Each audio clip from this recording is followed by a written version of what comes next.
This is the first year spring advising meeting for electrical engineers and computer engineers. Have your flowchart handy and be ready to take notes. You will learn about choosing classes for fall semester, how to join an enterprise, EE concentrations, pursuing a minor or certificate, course repeat rules, learning centers, and where to go if you are considering co-op or study abroad. The initial fall semester registration period begins on Thursday, March 19th and ends on Sunday, April 5th. After this initial 2-week registration period, registration will close for about a week and then reopen and remain open for scheduling changes until fall classes begin. Find your registration start date and time on the registration priority schedule available on the registrar's website. Your registration start date and time depends on the number of credits you've completed and does not include what you are currently taking. Online registration for summer classes is currently open. Summer Track A courses begin May 11th and Summer Track B courses begin June 29th. Using your flowchart, check off courses you completed and courses you are currently taking. Circle your next set of classes following prerequisite orders.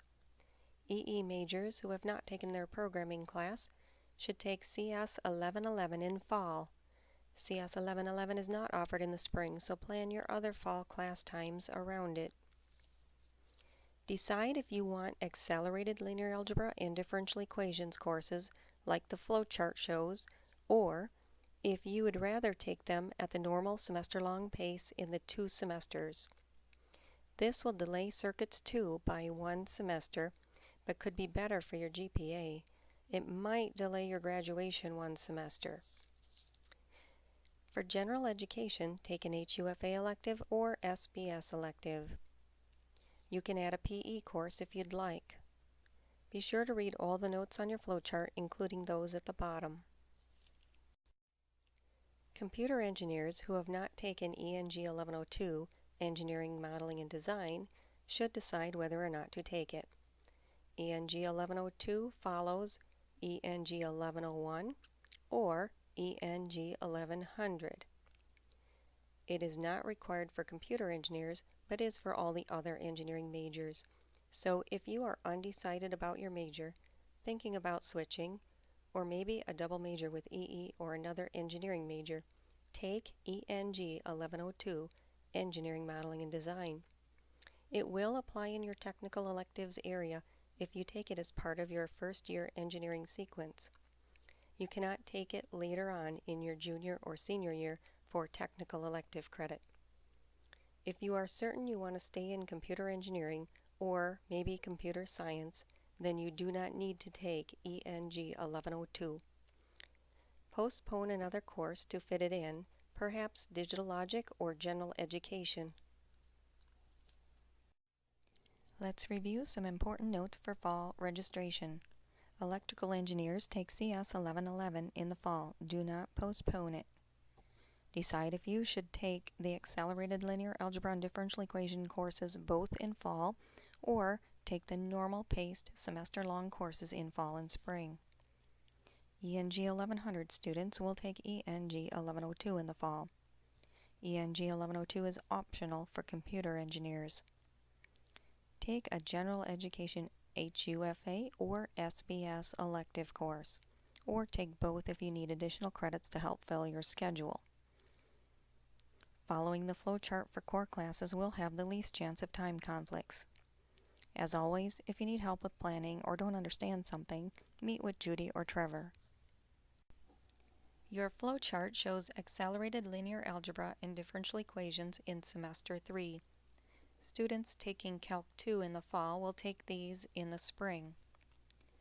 Linear algebra is the prerequisite for Diff-EQ.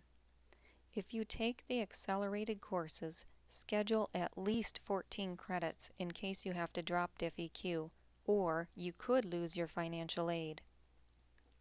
On the schedule of classes, choose 2 CRNs at the same time. So both of these courses have to be taken at 10 o'clock or both at noon.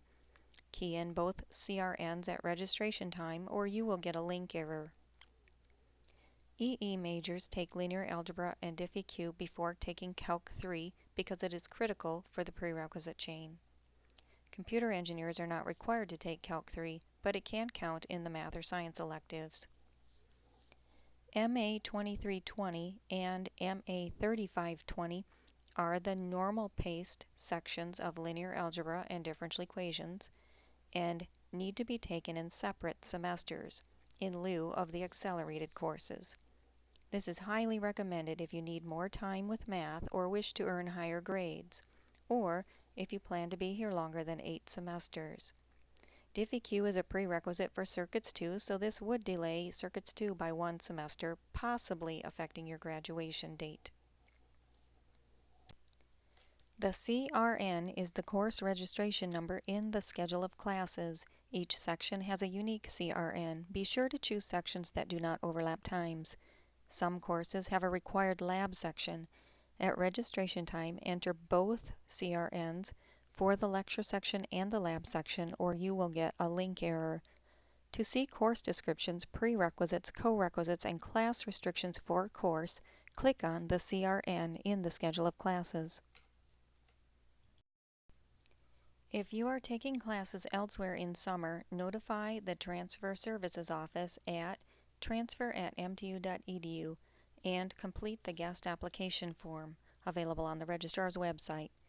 This will allow you to register for fall courses if you're taking a prereq course in the summer. Use the transfer equivalency list on the MTU website to find courses at other colleges. If a course you'd like is not on this list, send the course syllabus to Nancy at transfer@mtu.edu for transfer credit evaluation. These are the 2 most common waiver forms that might be needed. Print this white Special Approval Restriction Waiver form available on the registrar's website if a course requires instructor permission. Many enterprises require instructor approval using this waiver form every semester. This form is also used to request class restriction, major restriction, and prerequisite waivers.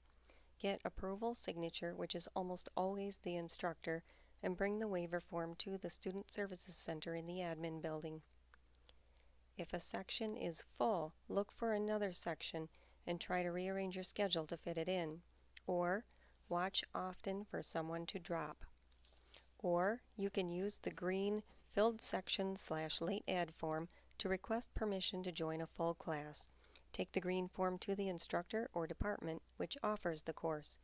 Judy and Trevor cannot get you into full classes in other departments. The Enterprise Program at Tech is an undergraduate research and development program. Students can develop their business and leadership skills in the Enterprise program as well. Enterprise is not required. If you join Enterprise, you'll be on a team working on a project for a competition, an industry sponsor, or a student's idea. The ECE department hosts 3 enterprises: Blue Marble Security, advised by Dr. Archer, Wireless Communication, advised by Kit Sischke, and Automotive Computing, or ACE, which is a part of the Hybrid Electric Vehicle Enterprise and is advised by Dr. Lukowski. You may join any enterprise on campus. You might try it out for a semester, or you could decide to use enterprise project work to meet your engineering design requirements in your junior and senior years. Other enterprises you might check out include Aerospace, Advanced Metalworks, Formula SAE, Super Mileage Vehicle, International Business Ventures, Husky Games, and Robotic Systems. Attend information meetings and meet with enterprise advisors to help you decide. All enterprises use the same course numbers but have a unique section number which is found in the schedule of classes. The course numbers are synced with the 4-year plan. You will find a guide to enterprise enrollment on our advising website. If you have 6 semesters left at Tech, starting next fall, join ENT 2950. If you have 7 semesters left and are taking Calc 2 in the fall, join ENT 1960. Most enterprises require the signature of the enterprise advisor at registration time using the special approval waiver form. We offer a concentration in photonics with the BSEE degree. The photonics concentration involves a different set of required courses and electives. You can take photonics courses even if you do not plan to pursue a concentration. If you are considering the concentration or taking photonics as a focus area, follow the photonics flowchart. The first photonics course is EE 3090, Introduction to Geometric and Wave Optics, taken in the fall of your third year. Plan to complete differential equations, University Physics 2, and multivariable calculus in your second year. If you decide not to pursue the concentration, photonics courses may be used in your EE electives, approved electives, or free electives. Photonics students learn about the use and control of photons rather than electrons for sensing, detecting, and communication. Career areas include laser systems engineering, nanotechnology, optical material engineering, medical imaging and biophotonics, digital image processing, national security and defense, and satellite design. Consider joining SPI, MTU's chapter of the International Society for Optics and Photonics. If you join SPI, you'll know students who will be able to help you with EMAG when you get there. There are 2 new concentrations being offered with the BSEE degree beginning academic year 2015-16, biomedical applications and environmental applications. If you wish to pursue one of these, you will need to change your catalog year to 2015-16 and follow the new general education requirements. The change in Gen Ed requires a second composition or communication course to be taken for Haas credit. Meet with Judy if you want to know more details. Sample plans for the concentrations are available on the ECE department website. The flowchart plans 1 SBS elective and 1 HUFA electives in your sophomore year. If you have credit for both or cannot get a seat, you may take a Haas course and postpone an SBS or HUFA elective till later. Double check that courses you choose are on the correct Gen Ed list. Watch the General Education Advising video regarding complete information on your Gen Ed requirements. You may add a co-curricular activity course if you find one you like that fits your schedule. Michigan Tech offers over 50 minors. You may pursue more than one minor. Some minors allow courses that may double count toward your major. You may double count as many credits as possible except for 6 credits of upper-level minor coursework. That means you need to reserve 6 credits of upper-level coursework for the minor only, except they can count in the free electives area of your major. Some of the minors that may include more courses that can count toward EE or CPE include computer science, electronic materials, mathematics, physics, nanoscale science and engineering, remote sensing, economics, and a language minor. A quick way to find a list of minors offered and their requirements is to do a search on minors in the ECE Advisor blog. Michigan Tech also offers certificates. Certificates provide students with knowledge of a disciplinary or interdisciplinary subfield. A certificate is a separate document from your diploma. You might consider the Hybrid Electric Drive Vehicle Certificate, which includes enterprise experience. EE majors specializing in power might consider the Certificate in Electric Power Engineering in their senior year. A quick way to find the list of certificates offered and the requirements is to do a search on Certificate in the ECE Advisor blog. Requirements for certificates and for minors may be found on the Degree Services website. If you decide to pursue a minor, certificate, double major, second degree, or concentration, use the Curriculum Add Drop form to add it and indicate your pursuit to the record system. This must be done with the academic advisor in the department that offers the minor or certificate or major. If you'd like to add a concentration in photonics or enterprise, or a certificate in electric power engineering, bring your Curriculum Add Drop form to myself or Trevor.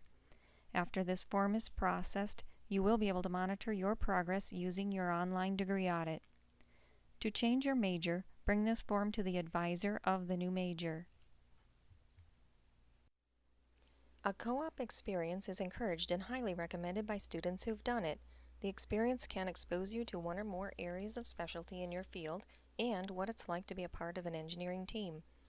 Companies prefer student resumes with co-op experience for permanent positions.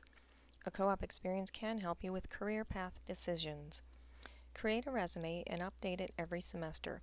Upload it to the Career Services database. Attend career fairs and talk with companies about future opportunities. A good time to co-op is spring of sophomore year or fall of junior year.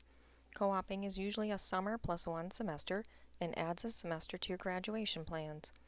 The Career Services staff offers services to help you create resumes and practice for interviews. If you choose to do co-op for credit, you'll be required to write a report, you'll earn a grade, and co-op will be listed on your transcript. The co-op advisor is Kirsty Arco. Career Services and the co-op office are located on the second floor of the admin building. If you would like to experience living and studying abroad, consider one of the many programs offered through our International Programs and Services Department. I recommend attending a workshop on a Tuesday at 11 a.m. or a Thursday at 2 p.m. this semester, room 200 in the admin building. Your sophomore year is a good time to apply and solidify your plans. A study abroad experience will enhance your resume, giving you experience adapting, living, and communicating in another culture. Engineering majors have the option to complete their engineering design requirement through the European Project Semester EPS program. You will be working with students from a variety of countries for one semester in your senior year. The ECE department offers an accelerated master's program. Students may apply up to 6 credits of level 4,000 or 5,000 coursework toward both the bachelor's and the master's. This leaves 24 credits remaining to complete a master's, which can be done in 1 year's time. Apply for the accelerated master's program in your junior year. A minimum GPA of 3.25 is required to apply and to remain in the program.